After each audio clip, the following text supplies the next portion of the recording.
আসসালামু আলাইকুম, সবাইকে স্বাগত জানাচ্ছি বিডি ভিউজের সাপ্তাহিক আয়োজন অ্যারাউন্ড দ্য ওয়ার্ল্ডে। আপনাদের সঙ্গে আছি আমি সুরভি দিবা। ফিলিস্তিনের গাজা উপত্যকায় যুদ্ধবিরতি চুক্তির দ্বিতীয় ধাপে প্রবেশ করতে কোনোভাবে রাজি হচ্ছে না নেতানিয়াহু। তিনি বরং যুদ্ধ অব্যাহত রেখে ক্ষমতাকে দীর্ঘস্থায়ী করতে চাচ্ছেন।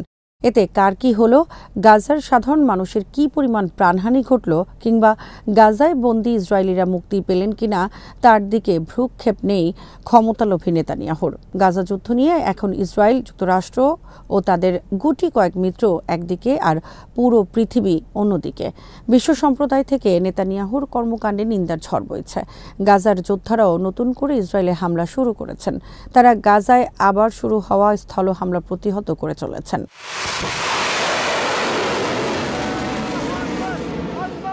ফিলিস্তিন এবং তাদের প্রতিরোধ সংগ্রামের প্রতি সংহতি জানিয়ে পুরোদমে যুদ্ধে নেমে পড়েছে ইয়েমেনের হুথি আনসারাল্লাহ আন্দোলন। এই সপ্তাহে তারা লোহিত সাগরে অবস্থান করা মার্কিন বিমানবাহী রণতরী ইউএসএস হ্যারি এস ট্রুম্যান এবং এর সহযোগী যুদ্ধজাহাজগুলোতে অন্তত 5 দফা হামলা চালিয়েছেন। এসব হামলায় তারা ব্যালিস্টিক মিসাইল, ক্রুজ মিসাইল ও অ্যাটাক ড্রোন ব্যবহার করেন। কিছু হামলা মার্কিন বাহিনী প্রতিহত করলেও রণতরী ও জাহাজগুলো বেশ কয়েকবার আক্রান্ত হয়েছে। একই সঙ্গে হুথিরা ইসরায়েলেও হাইপারসনিক মিসাইল হামলা চালিয়েছে।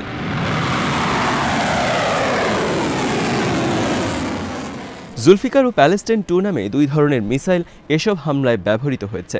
হামলার পরিণতিও ছিল ভয়াবহ। ইসরায়েলের গুরুত্বপূর্ণ বেন গুরিয়ন বিমানবন্দরে অন্তত 4 দফা হামলা হয়েছে এই সপ্তাহে। এতে বিমানবন্দরের কার্যক্রম বন্ধ হয়ে যায়। বেন গুরিয়নের ফ্লাইটগুলো অন্যত্র সরিয়ে নেওয়া হয়।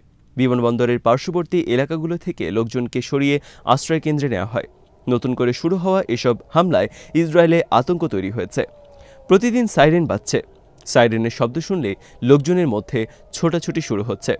বলা চলে, হুথিদের হামলায় তেল আবিব এখন আতঙ্কের নগরীতে পরিণত হয়েছে।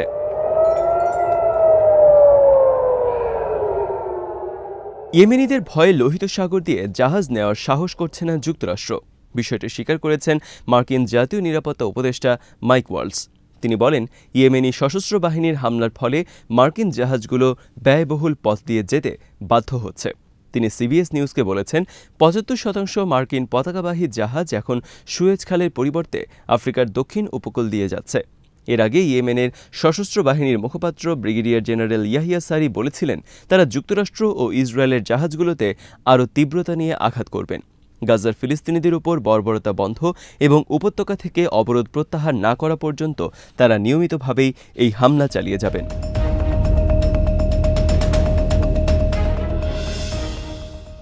ইয়েমেনিদের হামলার মুখে দৃশ্যত পরাস্ত যুক্তরাষ্ট্র। এ কারণে সেখানে আরও শক্তি বাড়াতে বাধ্য হচ্ছেন তারা। এ সপ্তাহে লোহিত সাগরে আরও একটি বিমানবাহী রণতরী মোতায়েনের সিদ্ধান্ত নিয়েছে ওয়াশিংটন। হুথি আনসারুল্লাহ আন্দোলনের নেতা আব্দুল মালিক আল হুথি বলেছেন, তার দেশের জলসীমায় দ্বিতীয় বিমানবাহী রণতরী মোতায়েনের মার্কিন সিদ্ধান্তের মাধ্যমে প্রকাশিত হয়েছে। ফিলিস্তিনের পক্ষে তাদের অটুট পদক্ষেপের কাছে ওয়াশিংটন চরমভাবে ব্যর্থ। লোহিত সাগরে রণতরী ইউএসএস হ্যারি এস ট্রুম্যানের সাম্প্রতিক টানা হামলার কথা উল্লেখ করে তিনি বলেন, যে রণতরীকে মার্কিন সামরিক শক্তির প্রতীক বলা হয়, আমাদের হামলার মুখে তা বোঝায় পরিণত হয়েছে।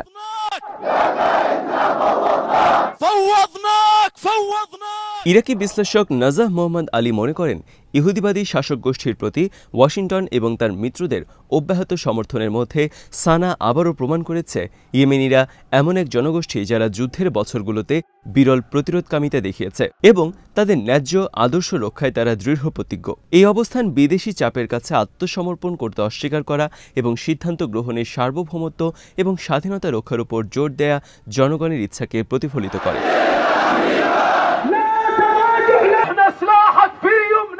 নাজা মোহাম্মদ আলী বলেন, সানার বার্তা স্পষ্ট, গাজার শান্তি লোহিত সাগরের শান্তির চাবিকাঠি। অন্যথায় ফিলিস্তিনের প্রতি ইয়েমেনের সমর্থন অব্যাহত থাকবে এবং যুক্তরাষ্ট্র ও ইহুদিবাদী সরকার এই অঞ্চল এবং লোহিত সাগরে নিরাপত্তাহীনতায় ভুগবে। এই ইরাকি বিশ্লেষক এই বলে উপসংহারে পৌঁছেছেন যে ইয়েমেন আজ ইহুদিবাদী শাসন ব্যবস্থা এবং যুক্তরাষ্ট্রের বিরুদ্ধে চ্যালেঞ্জ ছুড়ে দিয়ে প্রতিরোধ এবং অবিচলতার প্রতীক হিসেবে দাঁড়িয়ে আছে। এভাবে নিপীড়কের কাছে আত্মসমর্পণ না করা ইয়েমেনি জাতির ইতিহাসে সম্মানের নতুন পালক যুক্ত হয়েছে।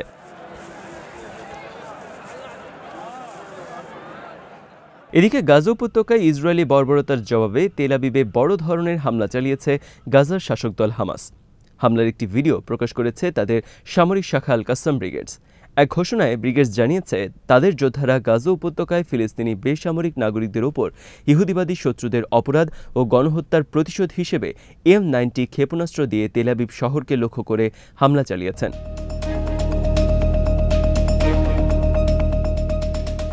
ইসরায়েলি গণমাধ্যমগুলো জানিয়েছে ক্ষেপণাস্ত্র হামলার পর তেল আবিব এবং এর আশেপাশের এলাকায় সাইরেন বেজে ওঠে।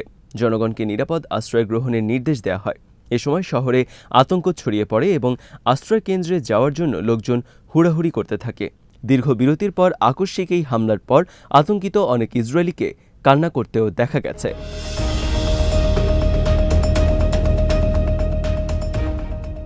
লেবানন থেকেও এ সপ্তাহে উত্তর ইসরায়েলে রকেট হামলা হয়েছে। হামলার পর ইসরায়েলি শহর মেতুলায় সাইরেন বেজে ওঠে। আতঙ্ক ছড়িয়ে পড়ে শহরের আশপাশের এলাকাগুলোতেও। দক্ষিণ লেবানন থেকে অন্তত 5টি রকেট নিক্ষেপ করা হয় বলে জানিয়েছে ইসরায়েলি মিডিয়া। এই ঘটনাকে ইসরায়েলের বিরুদ্ধে হিজবুল্লাহর আবার পূর্ণাঙ্গ যুদ্ধে জড়িয়ে পড়ার আলামত বলে মন্তব্য করেছে মিডিয়াগুলো। এই ভয়াবহ অবস্থায় ইসরায়েলে অবস্থানরত নাগরিকদের জন্য নিরাপত্তা সতর্কতা জারি করেছে যুক্তরাষ্ট্র। বিমানবন্দর সহ ইসরায়েলের বেশ কয়েকটি স্থানে হুথিদের হামলা, তেল আবিবে হামাসের রকেট হামলা এবং লেবানন থেকে উত্তর ইসরায়েলি শহর মেতুলায় মিসাইল হামলার পর এই সতর্কতা জারি করা হলো। নাগরিকদের নিকটতম আশ্রয়কেন্দ্রের অবস্থান জেনে রাখতেও বলেছে ওয়াশিংটন। খবরে বলা হয় ইসরায়েলে অবস্থিত মার্কিন দূতাবাস সেখানে বসবাসকারী মার্কিনীদের সতর্ক থাকার এবং বৃহৎ বিক্ষোভ ও রকেট হামলার সতর্কতা সহ বর্তমান উদ্ভূত নিরাপত্তা পরিস্থিতিতে চোখ কান খোলা রাখার পরামর্শ দেয়।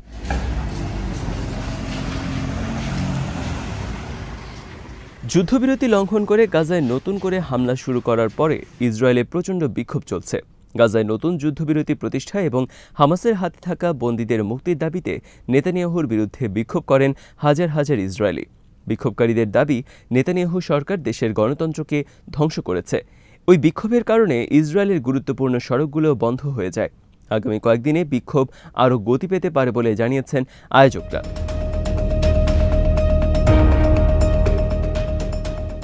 ইসরায়েলি নিরাপত্তা সংস্থা শিনবেতের প্রধান রোনেন বারকে বরখাস্ত করাকে ঘিরে বিক্ষোভ শুরু হলেও 2 মাসের ভঙ্গুর যুদ্ধবিরতি লঙ্ঘন করে গাজায় বিমান হামলা চালানোর পর তা নতুন করে মাত্রা পায়। বিক্ষোভকারীদের অভিযোগ, সরকার রাজনৈতিক কারণে যুদ্ধ চালিয়ে যাচ্ছে, 59 বন্দীর কথা ভাবছে না।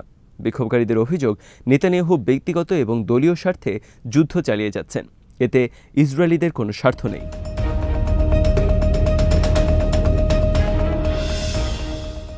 এই অবস্থায় গাজায় বন্দী ইসরায়েলি এলকানা বহবোট এবং ইউসুফ হাইম ও হানার একটি ভিডিও প্রকাশ করেছে হামাস।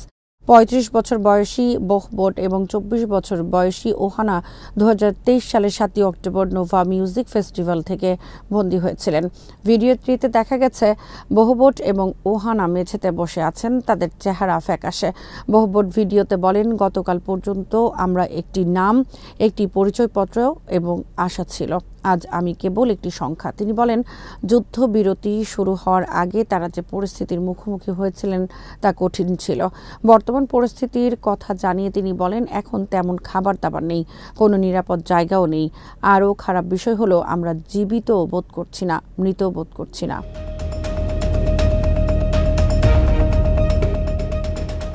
হামাসের বন্দিদশা থেকে মুক্তি পাওয়া 40 জন সহ মোট 250 বন্দী পরিবারের সদস্যরা ইসরায়েলের প্রধানমন্ত্রী নেতানিয়াহুকে এই সপ্তাহে একটি চিঠি লিখেছেন।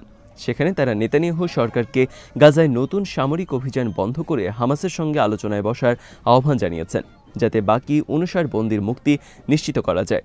তারা সতর্ক করে বলেছেন, তা না হলে জীবিত বন্দীদের প্রাণহানি ঘটতে পারে। চিঠিতে লেখা হয়, এই চিঠিটি রক্তাক্ত এবং অশ্রু দিয়ে লেখা।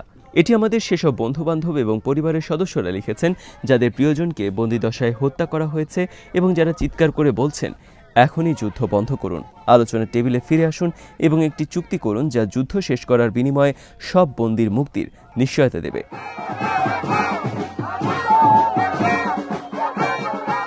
ঘরে কিংবা বাইরে কোথাও ভালো নেই নেতানিয়াহু। মার্কিন সহায়তায় যুদ্ধ চালিয়ে প্রধানমন্ত্রিত্ব ও সরকার টিকিয়ে রাখার চেষ্টা করলেও সেই চেষ্টা বেশি দিন স্থায়ী হবে বলে মনে হয় না, কারণ ইসরায়েলে নেতানিয়াহুর বিরুদ্ধে বিক্ষোভের পরিধি দিন দিন বাড়ছে।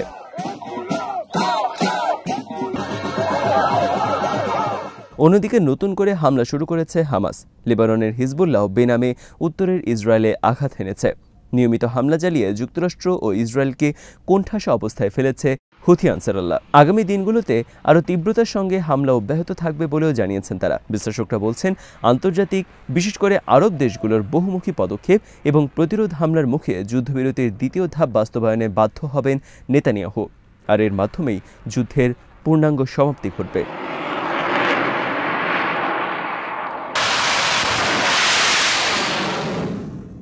আজ এখানেই শেষ করছি। সবাই ভালো থাকুন, সুস্থ থাকুন আর দেখতে থাকুন বিডি ভিউজ। চ্যানেলটি ভালো লাগলে সাবস্ক্রাইব করুন, সংযুক্ত থাকুন আমাদের ফেসবুক পেজে। আল্লাহ হাফেজ।